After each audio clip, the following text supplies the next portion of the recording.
Hey everybody, it's me, and I brought my friends with me. We have 2 phones, and we're bringing in another friend as well. I'm just gonna wait to see. Let me see who's all in here. Hey everybody, who's joining on yours? Hi there. Hi everyone. Welcome to Vagina Talk. It's Thursday. We're with the Vagina Vagina Talk. Doctor. Hey Mo! Getting ready for the weekend. We're getting ready for the weekend, so we figured it was a good time to talk about vaginas. Hi, Joy. Mo and Joy, aren't you supposed to be at work? Hi, Lauren. Let us know how it goes. All right. No, she is in town. She is like a globe trotter, as I say that when we're both globe trotters. Yes, because I can't keep up with you. But you were further. She was just in Japan. But last month, which was October, and if you think about it, 2 years ago we did a spot on Texas. WFAA Yes. with Good Morning Texas or something like that, and we were talking about menopause, we were talking about breast cancer, and then we were talking about what are the things that really help with women as they go through this, because there's, in my opinion as a gynecologist, there are not a lot of products that really cater to women as they go through. We're getting better. Yes. But there's and not a lot. You're kind of carrying the torch, I think. I think it's so, more and more, I think younger gynecologists like yourself are seeing the need to address women's intimacy issues. Yeah, absolutely. Because just like a decade before you know, everyone was focusing on just the vagina was for childbirth. Yeah, that's it. It's just an outlet. Yeah. What about quality of life? Right. We're like, what about the input here? What Yes. are we doing, folks? Yes.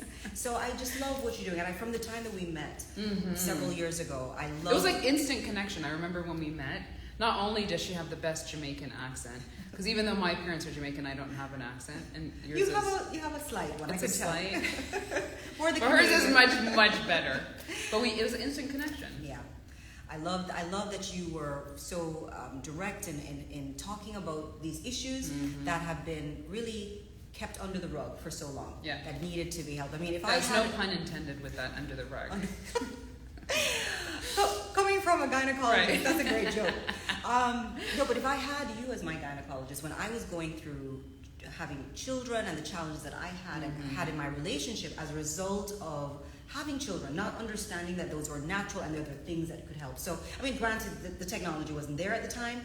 We have it now. So we're here, and I'm so happy to be here, and we're on both platforms to really talk about this. Yes. This is natural. This is a subject that we can have openly. There's no shame in saying the word. It's I think we're getting better at that. With just not having shame with it, and people not feeling like all kind of frozen when they hear the words, whether it's sex, intimacy, vaginal, menopause. That's another word that I find is gaining more traction with what people are comfortable with. So, with that being said, one of the things I focus on in my practice specifically is menopause and sexual wellness, and finding the avenues to allow us to speak to it, like you were saying, of openly and honestly, but also what are the new things on the market that are going to help me deliver the message, and for women to go forth and be like, you know what, this is now helping my situation. So I do a lot of things. We do PRP here, injections, we do laser,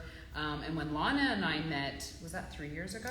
I think it was 3. Was it 4? It was before COVID, and I was so I think it's 3-4 years ago here in Dallas. She introduced me to her product, which is CO2 Lift. But just so you know that there's various ways in how you use CO2 Lift, and we'll get into kind of the parts of CO2 Lift, which are, I guess you can say, the mechanism of action from a physician on how it works and why it works so well. But CO2 Lift can be used on your face, but it can be also used, guess where? It can be used vaginally as well. So that's what we're going to focus on today, is talking about vaginal health. And then after Lana kind of explains a little bit on what her product is, how it works, we're going to actually bring in a breast cancer survivor, an amazing advocate of health, and someone who has also used CO2 Lift V, and she's going to give us her experience. So not only from the founder of this company and being able to tell us how she got to where she is now, how the product works. Then we're going to talk to someone who's used it.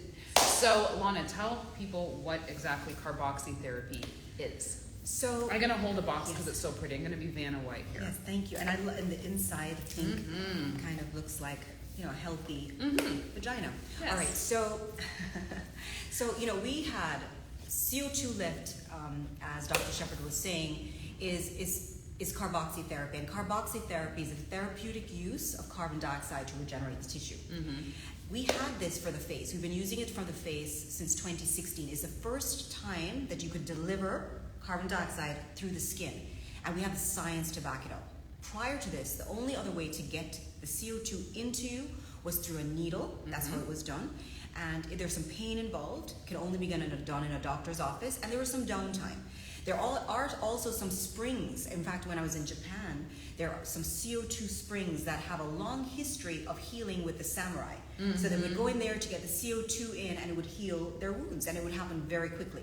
But the gel is a great application, and so we like to think of it as a very disruptive technology, simply because of the fact, if you define disruptive as making something available to the masses, that's what CO2 Lift gel does. So I had gone into my own gynecologist several years back. I was 47 at the time, and just explained to her the issues that you were having. The issues. I was telling her that I was not. I'm going to wave to people. That I was not feeling as, and sex wasn't as enjoyable. Intimacy wasn't as enjoyable. So, it's interesting. She was uncomfortable with the subject. Yes, of course. Do you hear that? Which I find so fascinating, that a gynecologist didn't want to talk about intimacy and sex, which is what we should be excited to talk about with our patients. So anyway, she was like, she did my exam, and she said, Lana, to be honest, as you get older, the tissue gets thinner, and so yes, you lose sensitivity. So she recommended the Mona Lisa touch, which I know you have. And she explained to me what it involved, and I even though there was some little downtime and so on, I was just anxious to start feeling back to myself. Right. So we scheduled an appointment. On leaving, I remember that we had something already for the face that works very much like... Oh, you'd already had it for the face. Yes. Got it. So it was working very much like energy, in the sense that it was delivering growth factors, it was bringing blood flow, creating new blood cells, regenerating the tissue on the face. So I said, well, why not? Why not? For downstairs. Yes. So first we wanted to check for safety. We did a clinical study. We did a double-blind study. We did questionnaires, and then we did biopsies. And we were certain that CO2 Lift was not only safe but effective for regenerating that tissue very quickly. Yes. So just to fast forward to the end of the story is that, so when I heard this, I was pretty much excited. No pun on the word, excited. And I tried it myself, and it really changed my life. In fact, I thought, is this mind over matter? Because I could feel, I actually forgot how good it could feel. So I said, let me try it with my mom. So my mom is in her 70s, and just talking to her about sex and what her experience is, she went from sandpaper to butter. Just so you know, sandpaper is not a good look. Okay? So don't do sandpaper. Yes. No. So anyway, for fast forward, we have developed, the pH is different for this from the face, because we want it suitable for the vagina, and it has Japanese mugwort. That's actually another good product that's great for the vagina. So here you have the CO2 Lift V, and it's something that you do at home, in the privacy of your home. There's no pain involved. And it's here in Dallas, just so you know. You can right get it from here Dr. at Shepherd's Med office. and Wellness. Yes. So tell me how it's applied. So if someone gets a box, which we'll talk to our special guest here soon, we're going to see what it looks like and what's in it, and then how do you use it. So you can see here, point it out with me. So there's a large packet and a small packet. You're going to simply, can I take this out? You're going to mix the big packet and the small packet in a cup in your home. You open it up, tear it, mix it, you have the mixing stick. Once you do that, it takes about 60 seconds to whip it up. Then you take the applicator stick. And I think that this is probably the most challenging part, because you have to pull it up. So opening up, you see a little bit of challenge, and it's a little stiff. I like to joke, it's stiff like... We're just using a lot of innuendos here. But once you loosen it up, which you will pull it, you pull the gel, and then you insert it. Vaginally. I'm saying this because this is how I talk to my patient. You actually have to put it in your vagina. Okay, Yes. just so you know. Yes. And so 3/4 of it goes the vagina, and the last third goes on the vulva. And then you just go to bed. I go to bed, put on a pad, go to bed, wake up in the morning. You go into the toilet, you sit on the toilet, it sort of plops out. You can use that same applicator, fill it with a little water to loosen it, it will come out and you're good to go. There's no downtime. Nope. Typically, a woman is going to use, depending if she's doing other things, if she's as a standalone, she's going to use 1 a week for 3 to 5, depending on what her symptoms are. Once that is corrected, then she'll do 1 a month to maintain. So it's not a lube, it's actually reconditioning the skin. Right, and that's what I wanted you to focus on, is because the actual carboxy therapy is not a lubricant. It actually is helping the tissue. So this is something that we see, even if you think like Mona Lisa or the CO2, that we've used on face for years, but it's getting to a level of the tissue that's actually helping restore it. It's the same thing that you're seeing here with carboxy therapy, which again was done on face. And you're like, but why not bring it to the vagina? It's the same thing that you see with Mona Lisa and radio frequency CO2, is we've used it on the face and the neck and the hands for years, and now people are like, we can bring it into the vaginal space to get some really good results, and that's what we're seeing in the landscape of vaginal rejuvenation. I would definitely consider this under the umbrella of vaginal rejuvenation. That is not a procedure, but is actually something that you can use on hand every month, every week, as you were saying. And this is also a great option for people for travel, right? You can travel with it. And then people who have had breast cancer. That's initially our segment that we did here in Dallas, was during Breast Cancer Awareness Month, on all the modalities that you can use that are not hormonal. And this is, again, falling into that category for people that is safe if they're worried about any hormone issues. So with that being said, I'm going to bring in our special guest. And let's see where she is. But again, if anyone also has any questions, please feel free to drop it into the... Hi, Ryan. I'm just like trying to wave at everyone. I'm looking for our special guest to join us here. And let me see if she pops up here. Oh, my sister's on. She's like one of my favorite people ever. Okay, guest. And have her come on in if she can. There she is. Hi, Carla. Hello. How are you? I'm doing so good. Thank you for waiting for us. As you can tell, we're Jamaican and we just don't show up on time. So we're live late. Island time. Yes, I'm familiar. Yes. So I want you to meet Lana. This is your first time meeting Lana. Lana, this is Lana. So nice So to meet nice you. to meet you. Yes. I just can't wait to dig in. Got questions and comments. Tell me, okay, so tell everyone a little bit about your story going through breast cancer, and just, kind of the modalities that you've used in the past, and then also talking about CO2V. Yeah, so Dr. Shepherd did my vaginal rejuvenation, Mona Lisa touch. It totally caught me off guard. No one told me that anything was going to happen to my vagina because of breast cancer treatment. Right. But I was diagnosed at the age of 34 in 2007. So it was hormonal from the start. So I had been on tamoxifen and put in menopause. And it wasn't until just a few years ago that I had sex and I was like, whoa. You're like, wait a minute. Like you said, sandpaper.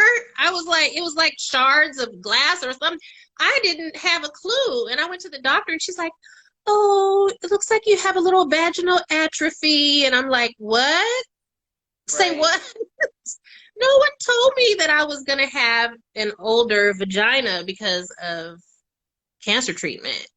Right. So, and like putting that on top of all the other things, like the emotional, right, diagnosis, and then at the end we're like, and also we're going to give you a drug. Yeah, and like the doctor will say things like, I didn't tell you because so much other stuff. That's what they told me about tamoxifen with my hair thinning, because it just started thinning, and I was like, why is my hair thinning? And it's just this, oh yeah, that's another. It's like they don't want to give you all of the side effects. We don't want to dump it on all at once. Right. But so I believe we should do a better job at that. Yeah.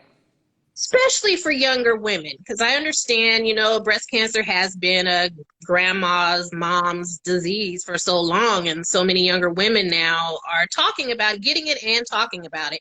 So on my YouTube channel, my highest watched videos are my juicing videos and my Mona Lisa touch videos. And so I'm glad we're doing this because they keep asking me all kinds of questions, and a lot of them are like, how it's so expensive, you know, so it's nice to have an alternative for them that I can say this is a good alternative to Mona Lisa Touch. So I was wondering that about you, Dr. Shepherd, how you decide what you recommend, or do you just put it all out there and let the patient decide, or is there I'm someone always better? one, and just for Lana's IG live that are watching, you know, Carla, our breast cancer survivor, is talking about her journey with breast cancer and not knowing some of the side effects that would come, like with hair thinning and vaginal dryness.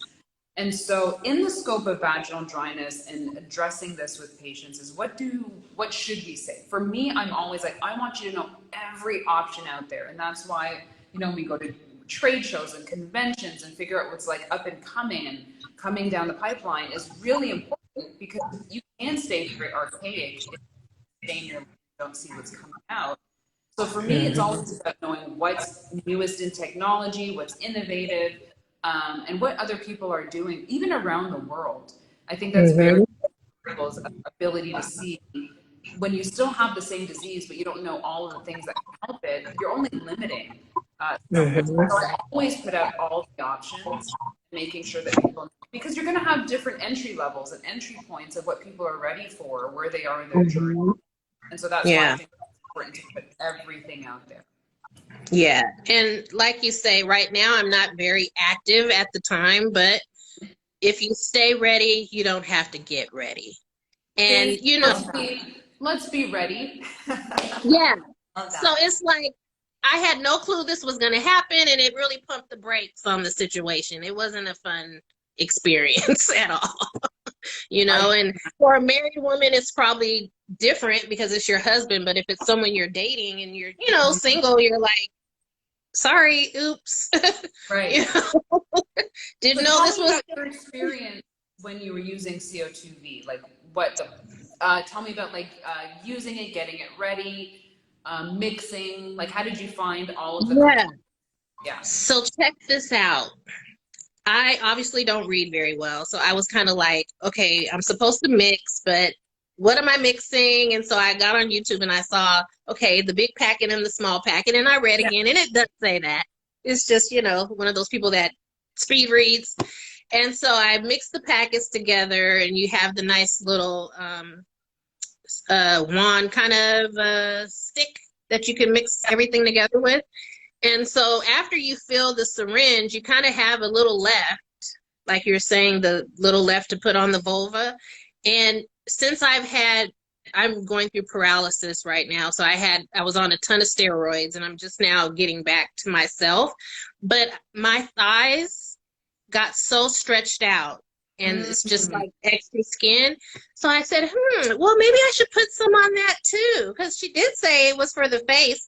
So it's just like giving yourself a facial, you know, and I didn't even think about sleeping with it. I just put my timer and my Pandora on and lay back like I'm getting a little facial for the bottom part. And 45 minutes, I go and rinse it off, and there you have it. And how was it after the after effect? It was good. I did feel more plump, I would say, and especially inside, it felt like you were saying thinner skin and a little thicker, you know. So I think what it does is it does add the skin, because it does get to be like crepey or something in there when you have the atrophy. So yeah, I would definitely recommend it, especially for the people that are contacting me saying, you know, what are our options? And I didn't know any, you know, better than Mona Lisa Touch, but it is quite expensive. And like you said, you know, it's the priority type thing for some people. Like for me, I just said luxury handbag, vagina. Luxury handbag, vagina. Always pick the vagina. The vagina is going to be with you. Exactly. The vagina will stay with you. Always. The thing is that when you got MLT, even for people who do get it, Lana and I were talking about that before we hopped on the live, is that you can then use that to extend like the longevity of how Mona Lisa works. Because typically with Mona Lisa, Mm-hmm. 3 services, 4 to 5 weeks or 4 to 6 weeks apart, then most people come back for an annual kind of renewal on the MLT. But this is a beautiful way to kind of have something every month. Every And month it's you kind. prolong the tissue. It's going to restore the tissue so that whether Yeah. you do your maintenance for the MLT or not, you now have something that's able to restore and retain. Yes. And And it's kind as well, because someone did tell me, they said, "Oh, it was so painful, Mona Lisa touch." And I was like, well, it wasn't so bad for me, but everybody has a different pain Right. threshold. So, Mm-hmm. for some people, they may not want to go through Or the Mona even do Lisa this before. So, experience. like, I really want MLT. yes. You can Yeah, prime the with this. Yeah. gotcha. Yeah. Yeah. Tell me something. Are people saying that when they do the MLT that there is painful during the procedure? I think afterwards with just how it is, Dr. Shepherd. I don't know Mm-hmm. what it is. It's like a zap, Oh yeah, as we're and then actually on the outside too. right. Yeah. It is So, a little bit of a zap. Now I will hmm say the difference when you've had, kind of your treatments with chemotherapy or radiation, tissue is much more caustic or thin than maybe okay. just the general perimenopause, menopause patient. So that can hmm contribute to the increase in some of the discomfort that you might feel if you're a Okay. breast survivor. So it can go two ways. I'm always about options. You can decide hmm use non-procedural form for vaginal restoration and use the CO2V. Or you could say, even if I wanted it, I'm going to prime my tissue with the CO2V, get the procedure, and then even carry out the length of what the procedure can do for you by doing monthly CO2V. Yeah. Yeah. Yeah, that would be nice. Yeah. I can And see how that could make work. it quicker and able to tolerate more energy. Right. So if hmm especially for breast cancer survivors, I think it's important, or even just for people who have severe atrophy just from aging, Mm-hmm. by pre-treating with this would be something that would be better, I think, so they can tolerate the treatment. It can have more hmm than using it once a month. It's like a facial, but a vaginal. A vaginal. A vaginal, and I didn't know. I thought I was supposed to do it every day. So I did it like, I think 2 days straight. And then I thought, oh God, I'm off track. Did another day. And so you're saying every week to do it once a week? Yeah, There's that's various ideal. ways. I mean, you could do like after a procedure. After a hmm procedure, generally it's recommended one that same night, and then the next night, the 2 consecutive nights. Mm. After, if you're doing it as a standalone, you want it once a week. Once a week, Once a week. Okay. it prolongs it too. Mm-hmm. But once a week for the 5 that are in the box, and then hmm maintain. So in Okay. one Cool. box, you use that in 5 weeks. And then after that, a box would last you 5 months. 5 months because you're doing it one per month. Yeah. Yeah. Nice. But I'm going to be a regular. Rebecca. Rebecca. So Rebecca's Yes. probably one of her biggest advocates. And you have communicated with Rebecca as well. Yes. We But tell follow me, each other. She's amazing. yeah. Rebecca, similar to what you were saying, I mean, she was a young woman, just married, just had a baby, had breast cancer, now going into intimacy, just something she couldn't tolerate. As a kid, hmm we talk about when a boy, but no, so it's kind of the same thing almost. I mean, you think just a boyfriend would be, but a husband too. It challenges the relationship, you know. Yes. Yeah. And then her friend, who is also a gynecologist, a mutual friend of ours, had recommended the CO2 Lift V, and she, she's stating that her vagina is doing things that it never did even before. Ooh. Yeah. Nice. Yes. We got to get She loves Rebecca. it. I know she's always posting What about these it. things are. But it has filter, and I think to just the act, I think, of taking care of this area, once a month, it just brings awareness to it. I think it's such a powerful way of self-care. I think it's a powerful way of just It understanding is. our control as a woman of Yeah. our sexuality. Mm-hmm. And it's, it's about, connecting to ourselves as well as our partner. And I had to look at my vagina. A lot of women don't. It's like, okay, you need a before and an after because you want to see, did it make it plumper? Does it look younger? And so it is. I found it an act of self-care. Like I said, it felt like a mask. Yes. I think that, when we were talking before we brought you on, Carla, we're seeing such a more of a revolution when we think of sexual wellness, intimacy, Yeah. pleasure. And one of those things is just being able to accept your body for what it is and the amazing things that it can do and not shaming it. So I think for, for a long time, anything below the belt was like, oh my gosh, don't talk about it, don't address it. And now we're really being able to embrace, our full capacity as a woman and not being able to, or being able to rather, like incorporate it in everything that you talk about when you talk about your health, when you talk about your wellness, is what does that mean for you individually or for women in general? So I think these are the types of conversations that we want to continue to have so that it can empower other women. I think there are a lot of women who are very scared to talk about the vagina. So this is helpful for them because they may be going through it, but not able to find voice. And I think taking it a step further, it's just educating our daughters. Our daughters. I mean, why? I've heard people speak different lives, and they will say it's an adult topic. No, I mean, I think talking about the vagina is a health topic, and I think our children, whether it be our daughters, even our sons, I mean, aware to be able to say the word with respect, and how important it is.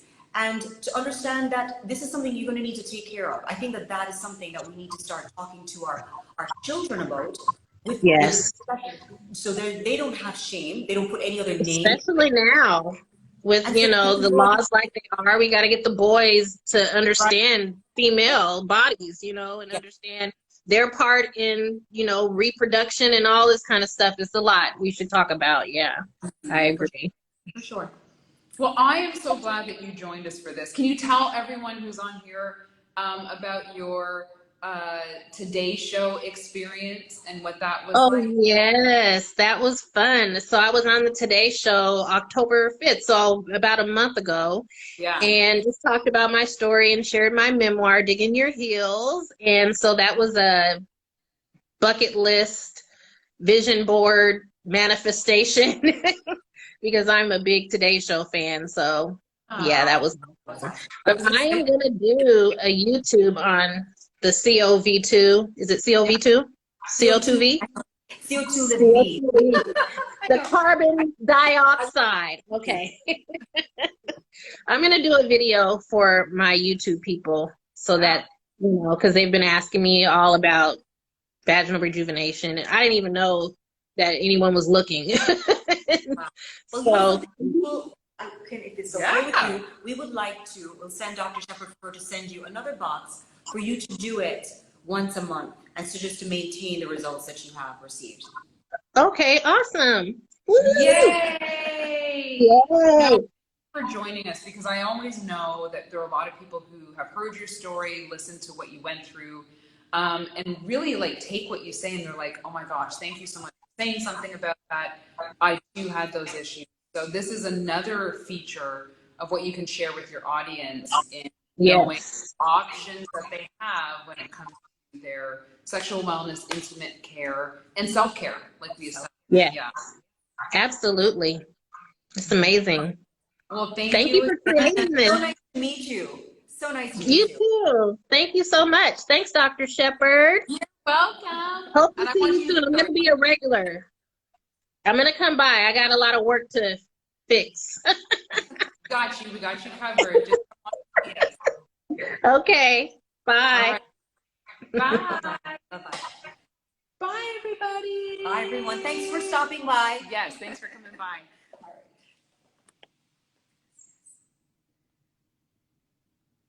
right. Share with me yours, and I'll be a